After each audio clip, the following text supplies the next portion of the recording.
Hey there, freedom lovers, crime fighters, and fellow enemies of the state. This is William Moore, and you're watching Beyond the Ties That Bind. So hang on and enjoy the ride.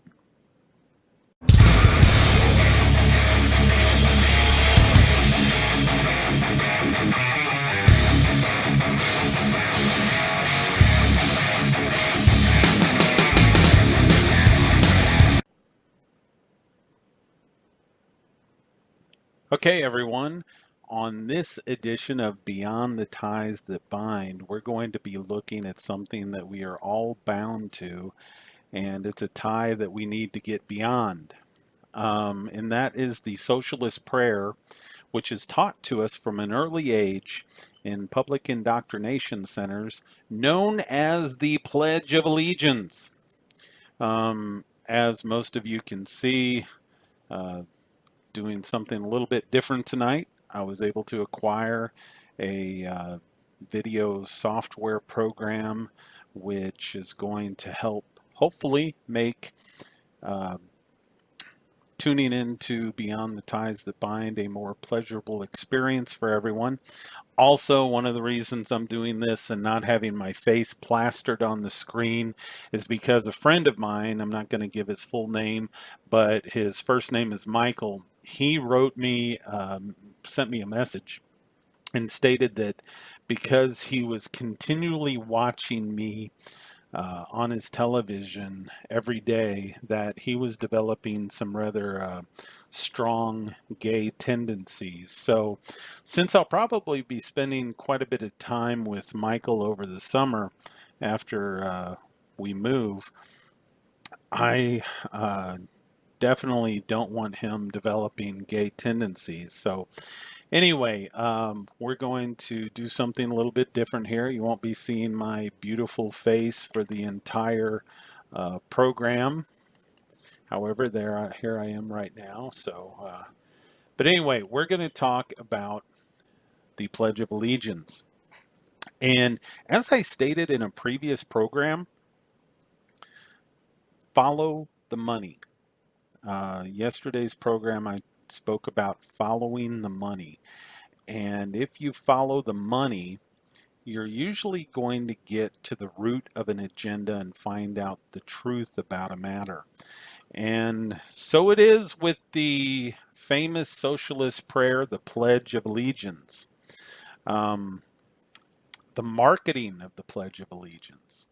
Uh, so, as we all know, kids stand up straight with their right hands over their hearts, and they recite the words, I pledge allegiance to the flag, blah, blah, blah, yada, yada, yada. Um, it's a religious, nationalistic, patriotic piece of garbage, basically.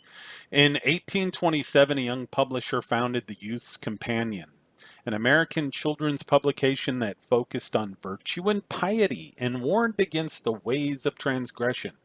By the late 1880s, it had become the country's most circulated weekly magazine with some 475,000 readers. Now, back then, that's huge. A lot of periodicals that we had in the 70s, 80s, and 90s didn't even get that type of circulation, so that was big. Some of the greatest voices of the time, Mark Twain, Booker T. Washington, Emily Dickinson, and Jack London, were regular contributors. And the companion gained a reputation for high quality writing. But the owner at the time, Daniel Sharp Ford, felt the publication wasn't realizing its full potential. In 1888, as a premium to solicit subscriptions, he launched a campaign to sell American flags to public schools. Right there. At the time, a schoolhouse flag movement sought to place a flag above every school in the nation. Isn't that just tug at your heart? The Youth's Companion quickly became its most ardent supporter. In 1982, Ford's right-hand marketing man, James B. Upham, was tasked with coining a marketing gimmick that would inspire schools to buy more flags. Upham, in a spurt of genius, decided to monetize patriotism by creating a pledge in which children would declare their undying love for America. Actually, what he was doing was he was creating a pledge to where they would declare their undying love for the U.S. government. So he hired Francis Bellamy. Bellamy, we're going to get into here in a little bit.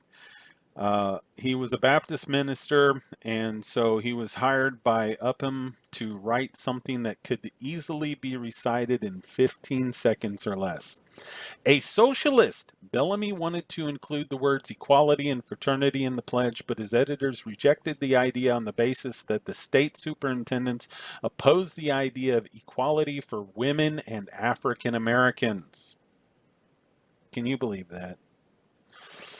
Bellamy, so he gives in, and on September of 1892, the original version of the Pledge of Allegiance made its debut in the Youth's Companion. Okay, I'm going to read it. I'll try not to throw up. I pledge allegiance to my flag and to the republic for which it stands, one nation, indivisible, with liberty and justice for all. So, a few weeks later, President Harrison had called upon the people of the United States to celebrate the first National Columbus Day in honor of the explorer's 400th anniversary of discovering America.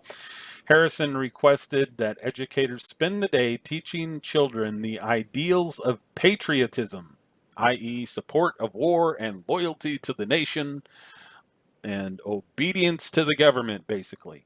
So, Bellamy, he speaks at a national convention for school superintendents where he sold the idea that his pledge should be instituted as part of this official Columbus Day program.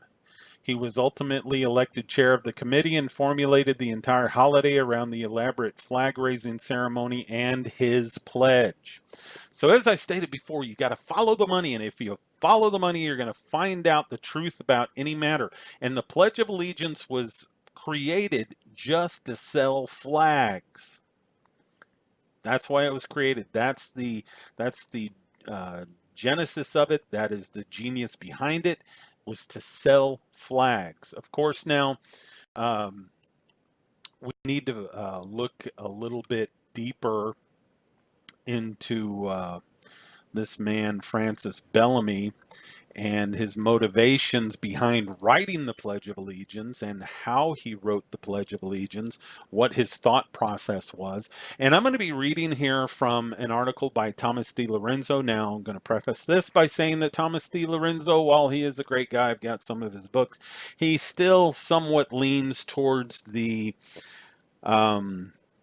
fairy tale of the framers, aka quote unquote founding fathers, being great men that were not the scoundrels that true history shows them to be.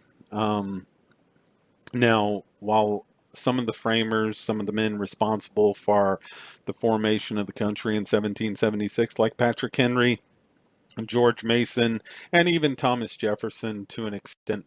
I do respect those gentlemen. Those gentlemen believed in freedom. They believed in the principles of freedom. However, after Thomas Jefferson became president, he started to believe that, hey, some of those things that I was against, they could be used for my benefit. So anyway, Thomas Jefferson turned out to be somewhat of a hypocrite, but he did have some very good writings. A lot of his sayings I agree with. But anyway, so De Lorenzo he takes that framers slant that the framers were good guys. But anyway, we're going to find out about Bellamy. He was actually a defrocked Baptist minister from Boston. He identified himself as a Christian socialist, and he preached in his pulpit that Yeshua was a socialist. Ha! Or Jesus was a socialist. Bellamy was the cousin of Edward Bellamy, author of the extremely popular, can you imagine this? It was popular back in 1888. Author of the extremely popular 1888 socialist fantasy, Looking Backward. Now let's stop right there. Can you think of any better title for a socialist book than Looking Backward?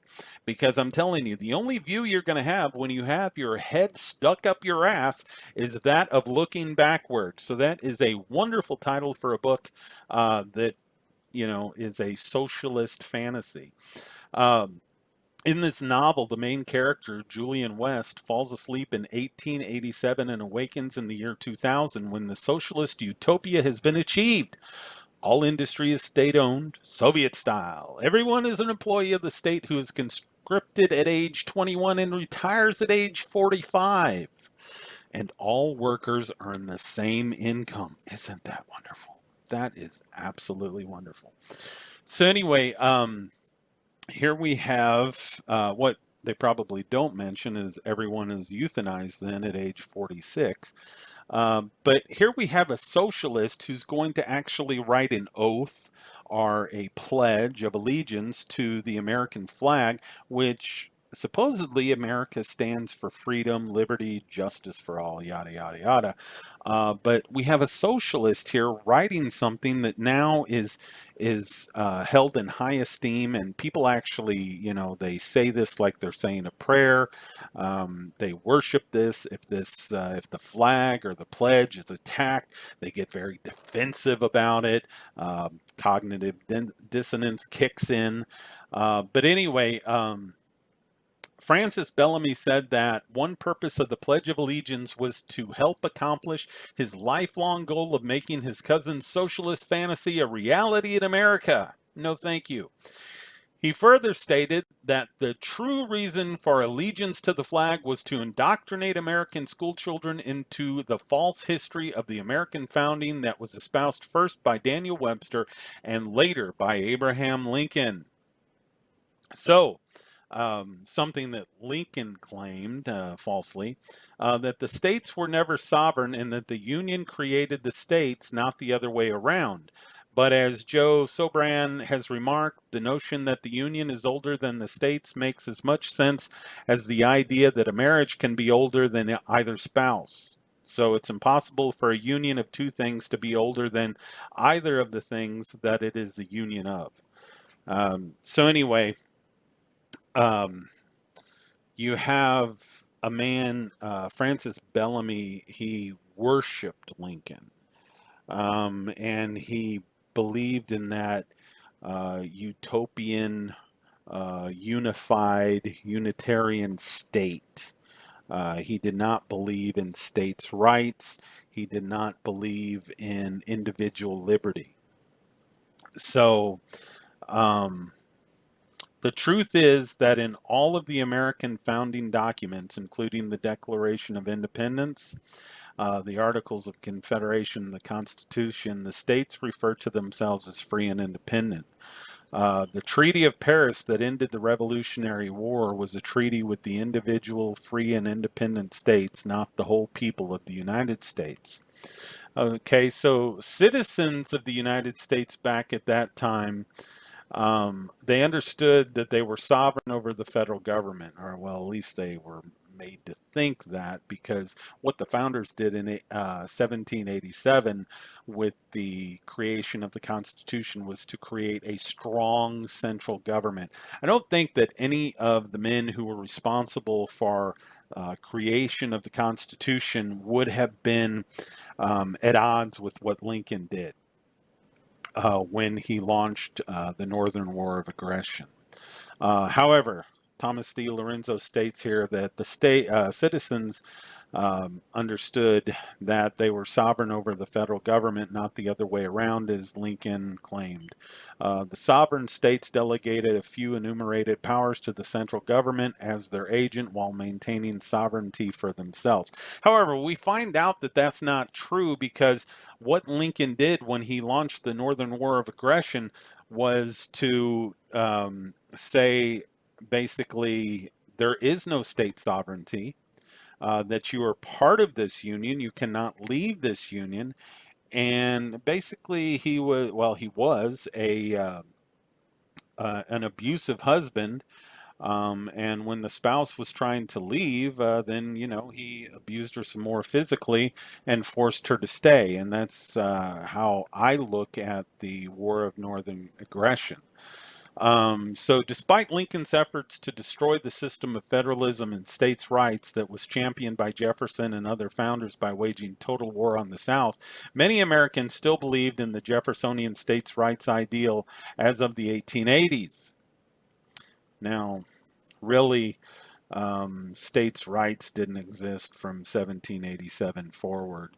But anyway, despite all the death and destruction of Lincoln's war of aggression and several subsequent decades of Lincoln's propaganda about the alleged evils of state rights, many Americans still viewed federalism and states' rights as safeguard against federal tyranny. Um, so just as Jefferson and Patrick Henry and George Mason had. But Francis Bellamy, he was alarmed by this. He did not want people believing in states' rights and individualism. He did not want any safeguards against federal tyranny. So he's alarmed by this. He understood perfectly well that the first step along the way to a socialist utopia was a consolidated or unitary state, just like the one Bismarck had created in Germany through blood and iron, and the one Abraham Lincoln championed in the U.S. monopoly government. In other words, was a necessary first step on the road to socialism. All semblances of the Jeffersonian philosophy of states' rights must be destroyed. In Bellamy's own words, the true reason for an allegiance to the flag is the republic for which it stands.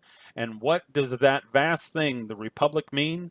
It is the concise political word for the nation, the one nation which the Civil War was fought to prove. To make that one nation idea clear, we must specify that it is indivisible, as Webster and Lincoln used to repeat in their great speeches. So, Bellamy was a socialist. He's the one who gave us the prayer, the socialist prayer, the Pledge of Allegiance. He was a Lincoln worshiper.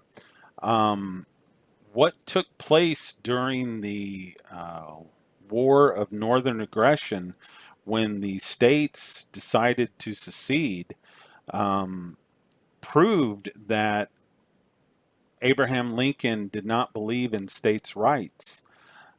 He forced the states to stay in the Union.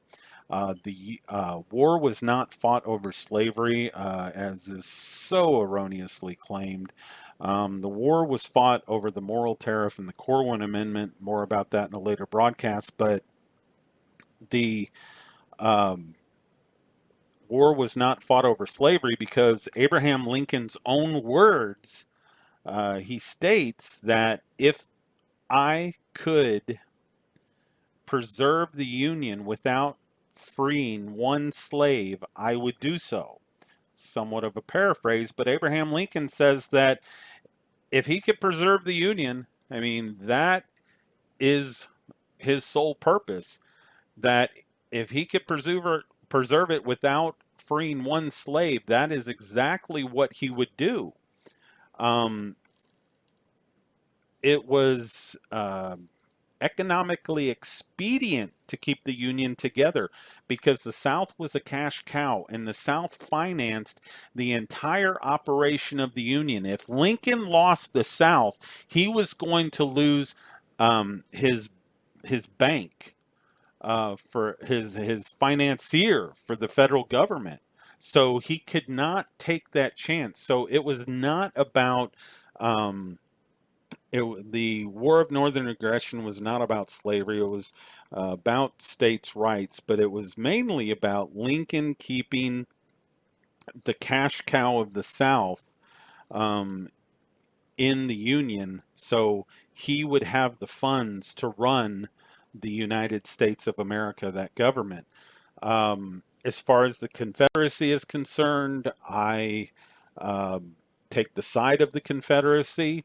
I do not know how the Confederacy would have wound up had they won their war for independence. Hopefully, they would have believed in freedom. But we don't know. We don't know what would have happened. Sometimes after something like this, a war or a secession movement, the government that you get afterwards is more despotic, more tyrannical than the government that you fought to leave or the government that you fought to overthrow. So we do not know what would have taken place had the Confederate States of America won their right to secede. Would they have allowed Missouri to leave the Confederacy, which was being floated at the time? Texas, would they have allowed Texas to leave the Confederacy, which again was being floated at the time? So I don't know. I do fly the um, Confederate battle flag only because it stands for the fight against tyranny and despotic governments. It has been flown in almost every nation worldwide where a people are fighting against tyrannical and despotic governments. So I fly that flag for the reason that it does stand for a fight against tyranny. And not that I am a dyed in the wool Confederate, because, as I stated, I don't know how the Confederacy, no one knows what direction the Confederacy would have taken had they won the war for independence. But anyway, uh, the Bellamy considered liberty and justice for all phrase in the pledge to be an Americanized version of the slogan of the French Revolution: liberty, equality, and fraternity. The French revolutionaries believed that mass killing by the state was always justified if it was done for the grand purpose of achieving equality. Okay, let me stop here. You cannot have equality in a socialist state. Even though you have everyone making the same wage, wearing the same clothes, living in the same type of housing unit, that is not equality. The only way you're going to have equality is through freedom. Freedom levels the playing field. Even though your neighbor might not have the gifts or talents that you have, when you live in a free society, a completely free society, he is your equal, because equality goes back to one uh, certain aspect or idea. And that idea is that no one has higher claim to your life or property than you. So if you believe that, and then you believe that no one has a higher claim to the life and property of your neighbor than your neighbor, then everything is equal. Then you have true equality. You're not going to have true equality, though, through socialism or government programs that supposedly promote equality, because you're always going to have the government tilting the scales in someone's favor opposed to someone else. So you cannot have true equality without freedom. Um, and a lot of people today don't get that. And that's something that people in the liberty movement, freedom movement need to take time to educate others about, is you can't have true equality without freedom. And as stated, freedom levels the playing field. So Francis Bellamy, he's a great guy. He believes that mass killings by the state always justified as long as you're achieving equality. In an 1876 commencement speech, Bellamy praised the French Revolution as the poetry of human brotherhood. And what we call the Civil War, Donald Livingston has remarked, was in fact America's French Revolution, and Lincoln was the first Jacobean Jacobin president.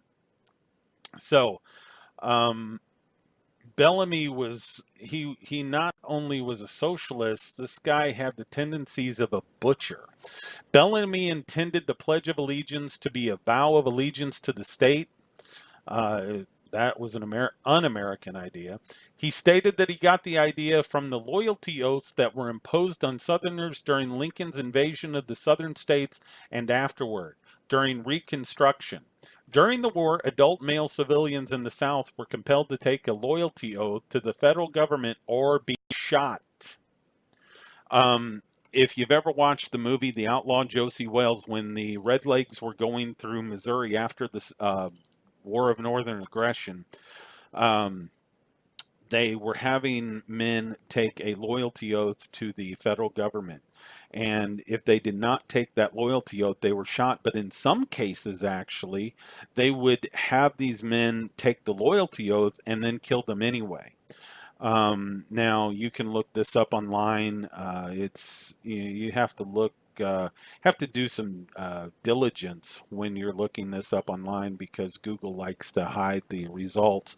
But this actually happened, and this is portrayed in the movie The Outlaw Josie Wales. I know the movie's fiction, but it does draw from true events and what was taking place at that time. So anyway, during Reconstruction, almost all Southern white adult males were disenfranchised by the requirement that in order to vote or hold political office, they must take the following oath. I, so and so, do solemnly swear or affirm that I have never voluntarily borne arms against the United States since I have been a citizen thereof, that I have voluntarily given no aid, countenance, counsel, or encouragement to persons engaged in armed hostility thereto. Few, if any, Southern men would dare take this public pledge in post-war years. So anyway, let's take a look at Francis Bellamy here for a minute. This guy, does he not look like a bootlicker? This guy he looks like a bootlicker and a potential tyrant or dictator. He noticed the lips here, definitely has some butt kissing lips going on. But anyway, this is Francis Bellamy. One thing about the pledge that a lot of people do not realize, um, and I'm just going to go back here real quick. Um, the students were taught to recite the pledge with their arms outstretched, palms up, similar to how Roman citizens were required to hail Caesar, and not too different from the way in which Nazi soldiers saluted their Führer, Adolf Hitler. This was the custom in American public schools from the turn of the 20th century until around 1950, when it was apparently decided by the public school officials that the Nazi-like salute was in bad taste. Hey, we might not want to do this. We painted those Nazi people as being bad guys, even though the only reason we went to war with them is because Britain talked us into it, and we didn't want them being the other bully on the block like us.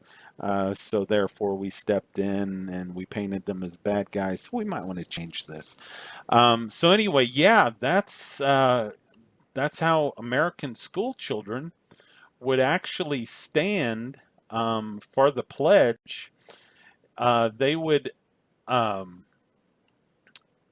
actually stand like this. Isn't that adorable? I mean, here is one of the first photographs of status training in the United States of America. Isn't that just adorable? Teaching them to be obedient citizens.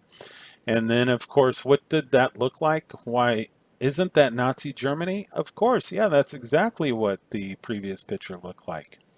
And here again, we have American school children with their arms raised and reciting the Pledge of Allegiance, learning to be good little statists. Just an adorable picture here. And then, oh, looky there. I guess he's pledging allegiance to the United States flag as well. Then, of course, we've got the picture again. But for 50 years after its debut, 1892, the Pledge of Allegiance was accompanied by the so-called Bellamy salute, extending the right hand, palm upward toward the flag, and holding this position until the end. So, um, the Pledge of Allegiance is a socialist prayer. Um, a lot of people, it doesn't matter what their race, religion, creed is, they get defensive over this prayer. They worship the flag. They're basically praying to it. I mean, pledging allegiance to a flag, a piece of cloth, that's no different than pledging allegiance to a square of toilet paper, people. I mean, it's idolatry for one. The flag can't do anything for you. Um, it has no power. And the republic for which it stands, this republic is known world over. The only people who don't seem to know this are the sheeple in America who watch faux news and CNN and other outlets on mainstream media. The only people who don't know the truth about America seem to be the Americans themselves. But this country is known for going in and invading other countries, killing their people, killing the government so they can take control of that country and that country's natural resources. That is the only thing that the United States does. So why would you pledge an allegiance to a republic like that? A republic that only steals, kills, and destroys. A bunch of liars and psychopaths. Why run this republic? Why would you pledge an allegiance to a republic like that? If America finds out that there's natural resources that they want in a certain country, they try and make a deal with the country. If the country does not comply or bend to the will of the United States government, then the United States government launches an attack, such as they have with Iraq, Libya, the list goes on. They're trying to do so with Iran right now. So they launch an attack on the country that will not comply with the will of the United States government. And then after that, they, of course, kill the government officials and replace them with a puppet government that will bow and bend to the will of the United States government. Right now, Iran is fighting for its life. I mean, they are literally fighting for their life against the United States because they refuse to use the petrodollar and they want to control their natural resources. However, the Zionist state of Israel and the United States of America, the Zionist state of Israel puppet, they want Iran's oil and they want Iran to trade with the American petrodollar. And that's why this war is going on. I mean, some people, will look at a map and see where our military bases are and say, how dare Iran put their nation in the middle of all of our military bases? What are they trying to prove? Well, I'm being facetious there, but well, there's probably some people that actually think that way when I, have conversations with some people who are so statist. They actually think that anything America does is righteous, and that's just not true. Um, Bellamy intended the Pledge of Allegiance to be a vow of allegiance to the state. He first published the Pledge of Allegiance in September 1892 issue of the Youth's Companion, which was the Reader's Digest of its day. As we stated, had 475,000 readers. Huge publication. By that time, Bellamy had been forced to leave his Boston pulpit because its practice of preaching socialism rather than the gospel. Imagine that. In addition to his work at the magazine, Bellamy was the vice president in charge of education for the Society of Christian Socialists, a national organization that advocated income taxation, central banking, nationalized education, nationalization of industry, and other features of socialism. Everything that freedom stands against. In his classic book, Socialism, Ludwig von Mises characterized Christian socialism as merely a variety of state socialism. Its advocates, like the Bellamy cousins, held that agricultural and handicraft, with perhaps small shopkeeping, are the only admissible occupations. Trade and speculation are superfluous, injurious, and evil. Factories and large scale industries are a wicked invention of the Jewish spirit. Here, I guess he was onto something there, but never quite got all the way to home plate. They produce only bad goods, which are foisted on buyers by the larger stores and by other monstrosities of modern trade to the detriment of purchasers. Well, part of that is true. The Bellamy cousins decided that American youth needed to be taught loyalty to the state because they realized that individualism and the love of liberty of the American founding fathers would always stand in the way of achieving the socialist utopia that was described in Looking Backward. America supposedly suffered from too much liberty and not enough equality, said the author of the Pledge of Allegiance. Actually, Thomas Jefferson said that um, he would rather suffer um, the inconveniences of too much liberty than to not attain to liberty. So anyway, the one nation, indivisible wording was especially important to the Bellamy cousins, for if secession were legitimized, their pipe dream of a socialism. Okay, let me start over there. Their pipe dream of socialism through a consolidated monopoly government would be destroyed. This was the thinking of all the worst tyrants of the 20th century, including Hitler and Stalin. Hitler even quoted approvingly of Lincoln's Union created the states theory from his first inaugural address in Mein Kampf in order to make his own case for destroying states' rights in Germany. So, Bellamy believed that public schools must be used to teach blind obedience to the state. And the National Education Association was pleased to help them accomplish this goal. Can you believe that? Can you believe that the National Education Association would actually want to help the Bellamys teach blind obedience to the state to all these children? I mean, I don't remember anything like that when I went to public schools. So anyway, the National Education Association, um, they wanted to help the Bellamys accomplish their goal. They planned a national public school celebration in 1892, which was the first national propaganda campaign on behalf of the Pledge of Allegiance.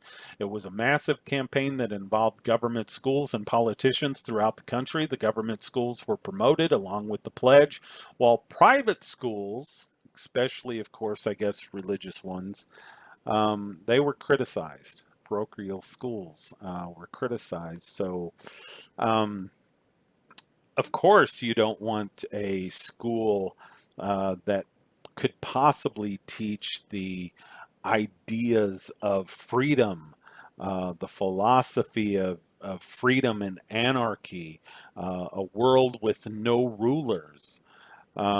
Of course, you don't want schools, you don't want competition. You don't want another school out there that's possibly going to teach something different than obedience to the state. So the Pledge of Allegiance, it's an oath of allegiance. Thomas D. Lorenzo here, he states that it's an oath of allegiance to the omnipotent Lincolnian state.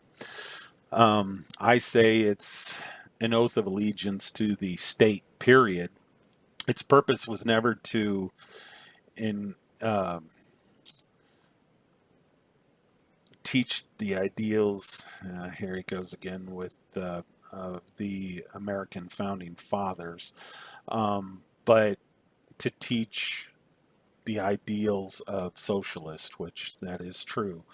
Um, Once again, as far as the framers are concerned, people like George Washington, people like George Clymer, people like Madison and Hamilton would not have taken issue with what Lincoln did during the Northern War of Aggression. So anyway, um, if we go here, there's a really good article on Lou Rockwell about, how did Americans survive until 1892 without the Pledge of Allegiance? And actually, you talk to people today and you wonder, how did they survive back then? Because people today are um, so programmed, so brainwashed to think that the Pledge of Allegiance is some holy prayer and that the American war song, everybody needs to stand up. And how dare anyone take a knee or just sit down during the American war song or the Pledge of Allegiance? Um, you know, I do it for a different reason than Colin Kaepernick. He does it to protest the war, which I'm against war and American aggression anyway, because I believe in the non aggression principle. But I don't recite the pledge or sing along with the national war song, the national anthem, because they are prayers, idolatrous prayers, and an idolatrous song that pledges obedience to the state. And I believe in freedom. And government and freedom cannot coexist.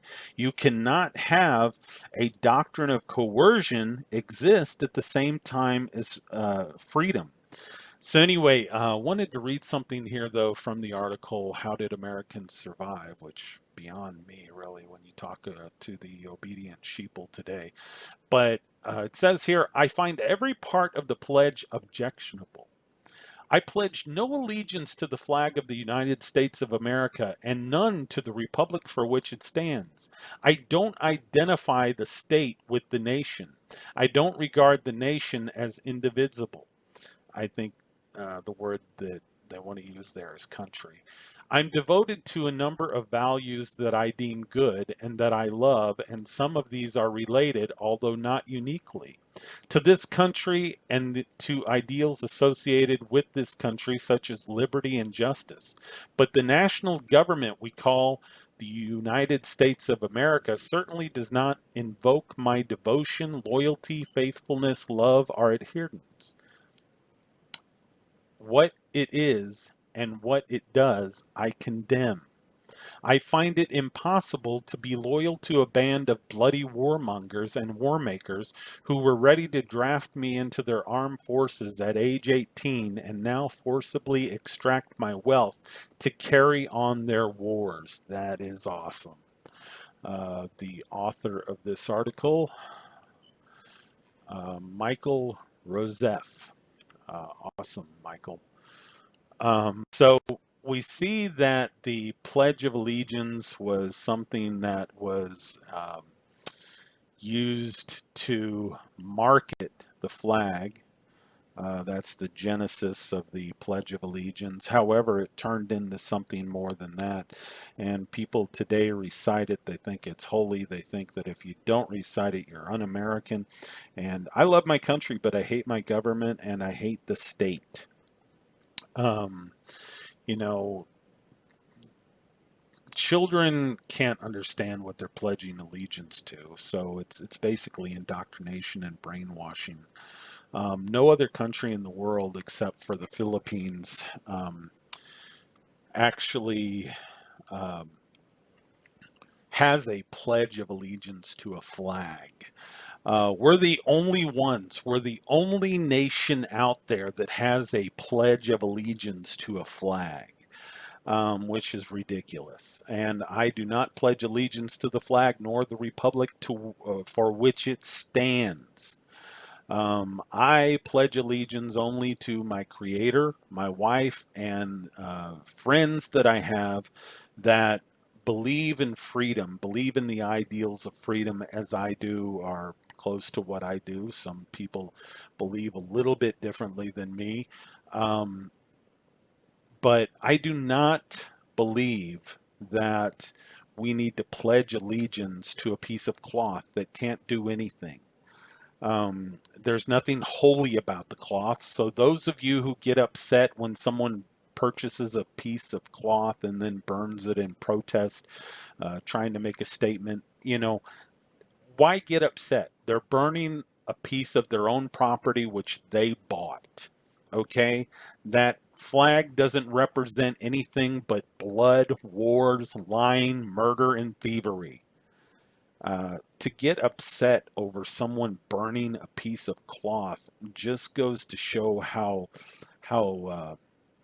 juvenile a person is, how elementary they are, how much they are part of the cult of personality and suffer from cognitive dissonance and do not have the ability to think critically. So, that we've got a lot of people out there like that. They get upset if the flag is burned, somebody steps on the flag, or the flag's not treated in some way. I mean, total idolatry. I mean, just complete stupidity. Absolute bullshit is what it is. But anyway, I realize that, what I've been talking about is going to be controversial, and it's only controversial because people don't know the truth. The people who know the truth, it's not controversial to. Um, it's different than what you've been brainwashed to believe. That's the only reason it's controversial. It's going to upset some people. But my only reason for this program is to educate and inform people and to, promote the idea of freedom. So, we all have choices to make. We'll continue to believe. So, uh, are we going to continue to believe the lies we're taught in government schools, which are then further perpetuated by state operated media? Are we going to make decisions based on careful due diligence and selection of the facts and history of a matter? Personally, I believe truth. I choose to believe the truth and stand for the principles of freedom. Government only exists for the purpose of robbing and controlling the masses. That's the only reason they exist. They are a band of robbers. Just because they have neat little buildings, just because they have, um, badges and in pretty little uniforms, that does not make them special. That does not make them better than you. Everyone is equal. Nobody has a right. A group of people don't have a right to get together and say, we're going to control this certain area of land. And everybody who lives in this certain area of land now has to obey us. No one has the right to do that. No one has the right to delegate that type of authority to another. No one has the right to control your life. Only you do, not some government that's ran by a bunch of psychopaths. So, to heck with this being, support of the military, support of the police force. Those are the same people that if you believe in freedom and you believe that you have the right to, or the freedom to own a weapon, those are the same people that are going to come and kick down your door, those jackbooted thugs, and put their boot on your throat and force you to comply with the wishes of their masters and who they want uh, to be your masters. So, to heck with all this patriotic bullshit and, pledging allegiance to a flag, singing a war song, being, uh, obedient to the state, supporting the troops, supporting the police officers, you know, to hell with that. The only one that you have to obey is the Creator, because he created you. Now, some people don't believe in that. That's fine. That's your choice. But if it gets right down to it, the only uh, one who has the authority to ask you to obey is the Creator, not another man. And so, piss on that whole, support law enforcement, you know, uh, support the government, be patriotic. Anyway, so I hope that you've learned something from this, and going to go farther into history and look at some of the things that were taking place around the birth of the nation, such as how the indigenous tribes were treated by the Puritans and by those who went on to form the government and enact the Constitution. So we've got a lot of ground to cover. And, as I stated in the beginning, hang on and enjoy the ride. This is William Moore for Beyond the Ties That Bind. Until next time, everyone, have a wonderful day. Peace.